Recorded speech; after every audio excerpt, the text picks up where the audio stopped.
Okay, next topic చూద్దాం sir. అభివృద్ధి సంస్కరణల సారథి బాబు బాధ్యతలకు 30 ఏళ్ళు. ఎస్ అండి. అంటే చంద్రబాబు నాయుడు గారు రేపు 1వ తారీఖు ప్రమాణ స్వీకారం చేశారు. ఎప్పుడు 30 సంవత్సరాల క్రితం సెప్టెంబర్ 1వ తారీఖున 30 సంవత్సరాల క్రితం ఆయన ప్రమాణ స్వీకారం చేశారు. ఆయన ప్రమాణ స్వీకారం చేసి 30 సంవత్సరాలకు చూస్తే 10,920 రోజులు కంప్లీట్ అయింది. 24 గంటలు అంటే 10,920 రోజులకు 24 గంటలు లెక్కేసుకుంటే 2,62,280 గంటలు. మరి ఈ 2,62,280 గంటల్లో నాకు తెలిసి మనం ఈ చూస్తున్నటువంటి దాని ప్రకారం 20 సంవత్సరాలుగా ఒక 2 లక్షల గంటలకు పైగా ఆయన పని చేసే ఉంటాడు. 2 లక్షల గంటలకు పైగా పనిచేస్తుంటాడు. ఒక 50,000 గంటల వరకు ఆయన రెస్ట్ కానీ, కుటుంబానికి సమయం కానీ, నిద్ర కానీ, తిండి కానీ, ఆహారం కానీ ఇవన్నీ ఉంటాయి. అంటే అంత కష్టపడినటువంటి ఒక వ్యక్తిగా, ఒక ముఖ్యమంత్రిగా అతనికి ఆ చిరస్థాయిగా ఆయన పేరుంటుంది. రాబోయేటువంటి తరాల్లో ఒక 3,000 సంవత్సరాల పాటు ఆయన చరిత్రలో గుర్తుండేటువంటి వ్యక్తిగా ఆయన లిఖితపూర్వకంగా రాసుకున్నటువంటి పరిస్థితి ఏర్పడింది. అంటే అది ఎలా సాధ్యం అవుతుంది అని అంటే ఆయన ఒక సీఈఓగా, ఒక విజనరీ లీడర్గా, క్రైసిస్లో నుంచి అవకాశాలను ఎదుర్కొనేటువంటి వ్యక్తిగా, ఎవరైతే ఒక కష్టజీవి అంటే హార్డ్ వర్కర్ అనేటువంటి దానికి ఆయన ఒక సూపర్ మ్యాన్గా ఉన్నటువంటి పరిస్థితి. మరి ఇటువంటి ఒక పొలిటికల్ ఫైటర్గా ఆయనకు ఒక ప్రత్యేకమైనటువంటి ఇది ఉంది. దేశ రాజకీయాల్లో దాదాపు ఈ 30 సంవత్సరాల ఆయన ప్రయాణంలో ఎన్నో ఒడిదుడుకులను చూశాడు, ఎన్నో యుద్ధాలను చేశాడు, ఎన్నో పోరాటాలను చేశాడు. ఆయన ఎవరూ కూడా ప్రజలు ఊహించలేనటువంటి అభివృద్ధి చేసినటువంటి వ్యక్తిగా ఆయనకి ఈ 30 సంవత్సరాలలో ఆయన సాధించినటువంటి అనేక ఘనత. అయితే ఇక్కడ మనం చూడాల్సిన అంశం ఏంటంటే ఆయన ఇప్పటి వరకు మనం చేసిన మనకు తెలిసినటువంటి ఆయన చేసిన అభివృద్ధి కార్యక్రమాలు మనం చూస్తే ఇంటర్నేషనల్ ఎయిర్పోర్టు ఉమ్మడి ఏపీలో, Gachibowli sports complex, Pullela Gopichand badminton academy, Ishwariya Brahmakumaris Vishwavidyalaya, Maulana Azad Urdu university, అట్లాగే insurance regulation authority, telecom regulatory authority, national academy of constructions, national institute of fashion technology, Indian school of business financial డిస్ట్రిక్ట్లో ఏర్పాటు చేసింది, Microsoft, Infosys, Wipro, Franklin Templeton, infotech, క్యాన్బే, ఇట్లా చాలా Capgemini కావచ్చు, అయితే ICICI knowledge park, Raheja mind space, VBIT, అట్లాగే TCS, HSBC, Dell, Oracle, cyber towers, Satyam, tech Mahindra, Shilparamam, HITEX, Marri Chenna Reddy మానవ అభివృద్ధి సంస్థ, NALSAR university, Gandhi hospital, MMTS, Prasad IMAX, necklace road, NTR gardens, Jalagam Vengal Rao park, KBR park, Krishna Kanth park, Sanjeevaiah park, Jalavihar, Kotla Vijaya Bhaskar Reddy stadium, Saroor Nagar stadium, Cherlapally jail, దాదాపు సిటీలో 19 flyovers, Krishna water scheme, Malaysian township, Singapore township, Pocharam IT zone, అట్లాగే genome valley, intermediate దీనికి సంబంధించి bypass, ORR, ఈ సేవా కేంద్రాలు, ఇట్లా ఫార్మర్స్ సంబంధించి రైతు బజార్లు, డ్వాక్రా మహిళలకు సంబంధించి అనేకమైనటువంటి కార్యక్రమాలు, ఇవన్నీ ఆయన ఉమ్మడి దీంట్లో చేసినటువంటి. ఆంధ్రప్రదేశ్లో, నవ్యాంధ్రప్రదేశ్లో ఏది మొన్న ఇటీవల Kia Motors, Amaravati, Polavaram, Pattiseema, TCL, HCL, Adani data centre, Lulu mall, Asian Paints, medtech zone, Apollo Tyres, Hero Motors, Ashok Leyland, అట్లాగే 30,000 కిలోమీటర్లు సిమెంట్స్ రోడ్స్, విశాఖలో అండర్ గ్రౌండ్ ఎలక్ట్రికల్, ఇది రాష్ట్రం మొత్తం ఎల్ఈడి లైట్స్, పురుషోత్తంపట్నం ప్రాజెక్టు, ఇట్లాగా చెప్తా పోతే చాలా ఉన్నాయి. ఒక లిస్ట్ ఉండేది అనమాట. ఇక చదవాలంటే ఒక రోజు పట్టిద్ది చంద్రబాబు నాయుడు గారు చేసినటువంటి చదవాలని. మరి అలాంటి అభివృద్ధిని ఆయన చేసి చూపించారు. అందుకనే ఆయన చరిత్రలో ఆ విధంగా నిలబడిపోతారు. దీనికల్లా ప్రధానమైనటువంటిది ఏంటంటే ఆయన హార్డ్ వర్క్. ఆయన ఏ మనిషికైనా కానీ ఒక హార్డ్ వర్క్ చేస్తే ఎంత సక్సెస్ అవుతారనేటువంటి దానికి ఆయన ఒక నిదర్శనంగా చూడొచ్చు.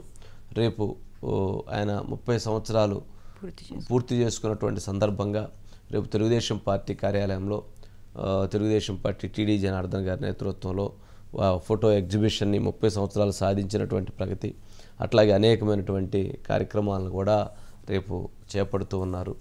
ఈ అంశానికి సంబంధించి అనిల్ ఉన్నట్టున్నారు. Anil sir, good evening sir. Good evening Anil. ఏంటి రేపటితో 30 సంవత్సరాలు పూర్తి చేసుకుంటున్నారు చంద్రబాబు నాయుడు గారు. అంటే ఇక్కడ గొప్ప విషయం ఏంటంటే అంటే మొత్తం క్యాలిక్యులేట్ చేస్తే 2,62,000 గంటలు వస్తే అందులో దాదాపు 2 లక్షల గంటలకు పైగా ఆయన పని చేసి ఉంటారు. 50,000 గంటలే ఈ మొత్తం ఆయన ఈ 30 సంవత్సరాల కెరియర్లో ఆయన మొత్తం ఈ కుటుంబానికి కానీ లేదా తను నిద్రపోవడానికి కానీ తన ఆహారం తీసుకోవడానికి కానీ లేకపోతే ఏదన్నా కానీ ఆ టైం పెట్టినటువంటి టైము అంతకంటే తక్కువ ఉండిద్ది. ఎందుకంటే ఆయన సక్సెస్కి అదే నిదర్శనం. ఆయన ఈరోజు ఆ స్థాయిలోకి వెళ్ళటానికి అదే నిదర్శనంగా భావించవచ్చేమో. ఏంటి మొత్తం రేపేదో కార్యక్రమాలు చేస్తున్నట్లున్నారు కదా? అంటే తెలుగు తమ్ములకు ఒక నిజమైన పండుగ రేపు జరుపుకోబోతున్నారు సార్. చంద్రబాబు నాయుడు ఒక క్రైసిస్ నుంచి ఆంధ్రప్రదేశ్ ని ఎలా ముందుకు తీసుకెళ్లారో మనం చూసాం. ఒక క్రైసిస్ లో ఉన్న తెలుగుదేశం పార్టీని కాపాడుకోవడంలో కూడా ఈ రోజు చంద్రబాబు చాలా కీలకంగా ఆ రోజు చేసిన ఆయన అడుగులు ఈ రోజుకి ఉన్నాయి, రేపటికి కూడా కొనసాగేలాగా ఆ పార్టీ స్ట్రక్చర్ ఉందంటే మండలంలోని చంద్రబాబు నాయుడు అని చెప్పాలి. అన్న ఎన్టీఆర్ నందమూరి తారక రామారావు గారు పార్టీ పెట్టినప్పటికీ కూడా ఆ పార్టీ ఏమవుతుందో అనుకున్న క్షణంలో కొన్ని నిర్ణయాలు కీలకంగా ఆ రోజు చేయబట్టి ఈ రోజు ఏదైతుందో 95లో సెప్టెంబర్ 1న మొదటిసారి ముఖ్యమంత్రిగా చంద్రబాబు పదవి బాధ్యతలు చేపట్టారు. వాస్తవానికి ఎన్టీఆర్ పార్టీ పెట్టక ముందే ఆయన మంత్రిగా పనిచేసి ఎమ్మెల్యేగా గెలిచి మంత్రిగా పనిచేసిన నేపథ్యం, దానికి ముందు విద్యార్థి నాయకుడిగా ఉన్న ఒక నేపథ్యం ఉంది. ఆ తర్వాత ఎన్టీఆర్ గారి కల్లుడై తెలుగుదేశంలోకి రావడం జరిగింది. తెలుగుదేశం పార్టీని క్రైసిస్ నుంచి, ఎన్ని క్రైసిస్ అంటే చెప్పలేనన్ని అనేక సంక్షోభాల నుంచి కూడా కాపాడుకొని ఈ రోజు దేశంలోనే ఒక తిరుగులేని ఒక ప్రాంతీయ పార్టీ అయినప్పటికీ కూడా దేశ చరిత్రలో తెలుగుదేశం పార్టీకి కొన్ని మైలురాయిలు ఉన్నాయి. అదేవిధంగా ప్రపంచ పటంలో చంద్రబాబుకు కూడా ఒక కొంత గుర్తింపు తెచ్చుకున్న అంశాలు అనేక ఉన్నాయి సార్. ఎందుకంటే ప్రపంచ అధినేతలను ఆంధ్రప్రదేశ్కి తీసుకురావడం కానీ ఆ రోజు ఉమ్మడి స్టేట్ లో తర్వాత కావచ్చు అనేక నిర్ణయాలు చేశారు. ఇక ఈ రోజు ఐటీతో విదేశాలకు పోయి అనేక మంది కుటుంబాలలో వెలుగులు ఉన్నాయి, రైతుల కుటుంబాలు అంటే దాని అన్నిటికీ కారణం చంద్రబాబు వేసిన తొలి అడుగు, ఆ తర్వాత కొనసాగింపు. అయితే వీటన్నిటి నుంచి కూడా చంద్రబాబు అనుక్షణం నేర్చుకున్నారు. నిత్యం కూడా నిత్య విద్యార్థులుగా ఆయన ముందుకు వెళ్తారు. అదే విషయాన్ని ఆయన ఎప్పుడు చెప్తారు. ఇటీవల 4వ సారి ముఖ్యమంత్రి అయినాక సార్ ఆయన మళ్ళీ చెప్తారు 95 సీఎం నన్ను చూస్తారు అంటే తొలి రోజుల్లో ముఖ్యమంత్రిగా తను ఏ విధంగా కష్టపడ్డారో అదే తరహా వాతావరణాన్ని మళ్ళీ కొనసాగించి ఆంధ్రప్రదేశ్ ని ముందుకు తీసుకెళ్లే దిశలో ఆయన పనిచేస్తున్న విధానాన్ని ఇందాక మీరు చెప్పారు. ఖచ్చితంగా చంద్రబాబు అటు కుటుంబానికి కావచ్చు వ్యక్తిగత జీవితానికి ఆయన ఇచ్చిన సమయం చాలా తక్కువ. ఈ 30 ఏళ్లలో 80% రాష్ట్రం కోసం అనుక్షణం ఆలోచించిన జీవితంలో ఆయన ముందుకు వెళ్ళిన పరిస్థితి కూడా మనకు కనిపిస్తుంది. రేపటికి 30 ఏళ్ళు కావాల్సిన సందర్భంగా కూడా కొన్ని కార్యక్రమాలు ఏర్పాటు చేశారు. రైట్ అని లేక సురేష్ గారు వంశీ గారు అయ్యా, మీరు జర్నలిజంలోకి వచ్చిన చంద్రబాబు నాయుడు గారు ప్రమాణ స్వీకారాన్ని ఆ రోజు మీరు కవర్ చేశారా? కవర్ చేశాను వంశీ గారు. ఓకే, ఏంటి అప్పటి నుంచి ఇప్పటి వరకు మీరు చూస్తూ ఉంటారు, ఆ ప్రమాణ స్వీకారాన్ని కవర్ చేశారు. ఏంటి అప్పటికి ఇప్పటికీ ఏం గమనించారు? ఏంటి వారిలో ఉన్నటువంటి కోణం ఏంటి? వంశీ గారు 1995 సెప్టెంబర్ 1వ తేదీన ప్రమాణ స్వీకారం, అంటే రేపుడికి 30 సంవత్సరాలు అవుతుంది చంద్రబాబు నాయుడు గారు ప్రమాణ స్వీకారం చేసిన అంటే ప్రజల వద్దకు పాలన 2 నెలల్లోనే ప్రజల వద్దకు పాలన అంటే ఎక్కడో 4 గోడల మధ్యలో కాకుండా ప్రజల వద్దకు పాలన అని చెప్పి ప్రజల వద్దకు తీసుకెళ్ళిన కార్యక్రమాన్ని శ్రీకారం చుట్టారు. తర్వాత అదే సమయంలో ఇంకోవైపు జాతీయ రాజకీయాల్లో కూడా క్రియాశీలక పాత్ర వహించడంలో భాగంగా 1996లో యునైటెడ్ ఫ్రంట్ చైర్పర్సన్గా వ్యవహరించారు. అప్పుడు ఆ సమయంలోనే 1996 లోక్సభలో 16 లోక్సభ స్థానాలను తెలుగుదేశం పార్టీ చేజిక్కించుకోవడంలో ఆ రకంగా క్రియాశీలక భూమిక పోషించడం మాత్రం హెచ్డి దేవగౌడ గారు, ఐకే గుజరాల్ గారు ప్రభుత్వ ఏర్పాటులో చాలా ప్రాముఖ్యత వహించారు. తర్వాత 1998లో ఎన్డీఏ ఏర్పాటు, అసలు ఎన్డీఏ ఏర్పాటు అనేది 1998 జరిగింది. అప్పుడు కన్వీనర్గా, తర్వాత 1999 లోక్సభలో 29 లోక్సభ స్థానాలు చేజిక్కించుకున్నారు. తర్వాత ఐటీ సెక్టార్కి చాలా ఎంత ప్రాధాన్యత ఇచ్చారంటే సరే సురేష్ గారు అలా చెప్పాలంటే మనకి ఒక 24 గంటల సమయం ఉన్నా సరిపోదు. అంటే నేను అడుగుతున్నది ఏంటంటే ఆ రోజు ప్రమాణ స్వీకారం చూశారు చంద్రబాబు నాయుడు గారిని, ఆ రోజుకు ఉన్న చంద్రబాబు నాయుడు గారికి ఈ రోజు ఉన్నటువంటి చంద్రబాబు నాయుడు గారికి ఈ 30 సంవత్సరాల్లో మీరు గమనించినటువంటి తేడా ఏంటి? అది మీరు దగ్గరగా చూశారు కాబట్టి. అంటే ఆ రోజుకి అంటే రాజకీయాల్లో ఎప్పుడైనా కానీ అనుభవం అనేది దాని పరిపక్వతను తీసుకొస్తుంది వంశీ గారు. ఆ అనుభవం గతంలో చేసిన ఇప్పుడు బిల్ గేట్స్ని 1997లో మైక్రోసాఫ్ట్స్ బిల్ గేట్స్ వచ్చాడు. ఆ రకంగా తర్వాత మనకి హైటెక్ సిటీని దానికి ఇక్కడ డెవలప్ చేశారు.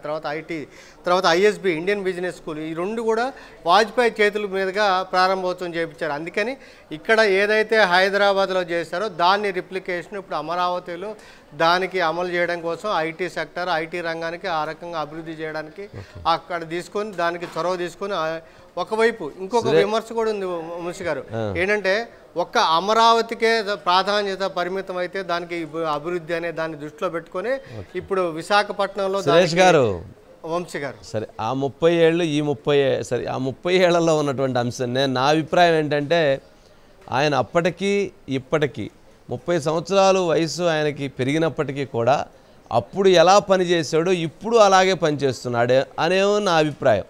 అంటే ఆయన వయసు పెరుగుతున్నా కానీ ఆయన ఆలోచనలు, ఆయన విధానాలు, ఆయన లక్ష్యాలు అవి ఇంకా యువ కెరటాల్లాగా దూసుకుపోతున్నాయి అని అనిపించే విధంగా ఉంటున్నాయి. అంటే ఆ కష్టపడేటువంటి తత్వాన్ని పెంచుకున్నారు కానీ కష్టపడేటువంటి తత్వాన్ని తగ్గించలేదు. నాకు వయసు పైబడుతుంది అన్న ఫీలింగ్ని, ఆ ఆలోచనలు కూడా ఆయన ఎక్కడా రానివ్వట్లేదు ఏమో అని అనిపిస్తుంది.